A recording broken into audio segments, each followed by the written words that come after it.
If he or she was a he, then why was it necessary to have the mastectomy?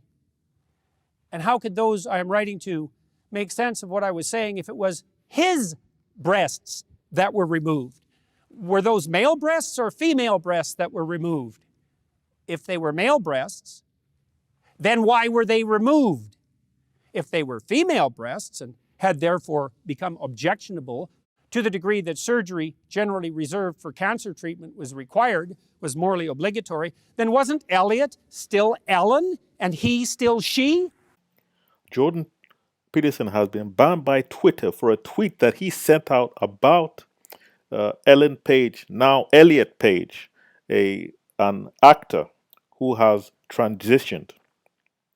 So now you've seen a clip of Jordan Peterson in his response to the Twitter ban, and I'm going to play a further clip and then talk about possible legal implications. Hello, everyone. A few days ago, I penned an irritated tweet in response to one of the latest happenings on the increasingly heated culture war front, in response to the decision of an actor named Elliot Page. I am employing this awkward and impossible naming style because it is now apparently mandatory, and am probably doing it wrong nonetheless, as you're doing it wrong is the whole point of what has been made mandatory. But also, I'm trying to make a point. I've essentially been banned from Twitter as a consequence. I say banned, although technically I have been suspended. But the suspension will not be lifted unless I delete the hateful tweet in question, and I would rather die than do that. Now the question is, can Twitter ban people on its platform, and for what reason?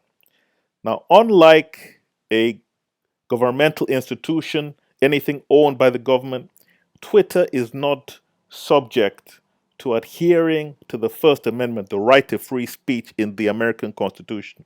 What the right to free speech is, it means that a person cannot be penalized for whatever they say. You have the right to free speech. A tech platform is a private company. It's not owned by the government. So you don't have the right to free speech on a tech platform. So can they ban Jordan Peterson? Yes, they can. And the pivotal piece of legislation, of law that applies to tech platforms is actually Section 230 of the Communications Decency Act in America.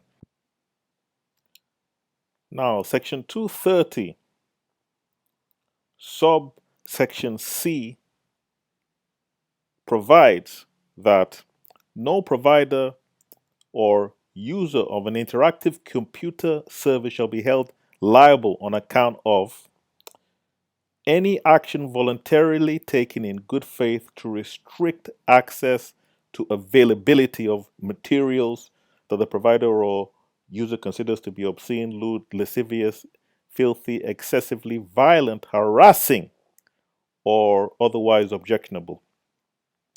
What this means is that even if Jordan Peterson says something on the Twitter platform that is considered harassing or objectionable, as long as Twitter uses good faith to decide what it wants to restrict, it's not going to be held liable, even if they let him say those things on the platform under American law. Even if the tweet was not banned, it's likely that Twitter would still not be held liable because of Section 230 of the Communications Decency Act. Now, part of the problem with Twitter is that it's so big, it's so international in every single country that affects which laws it has to adhere to. So it's not just subject to American law, it's subject to the laws in different countries in which it operates.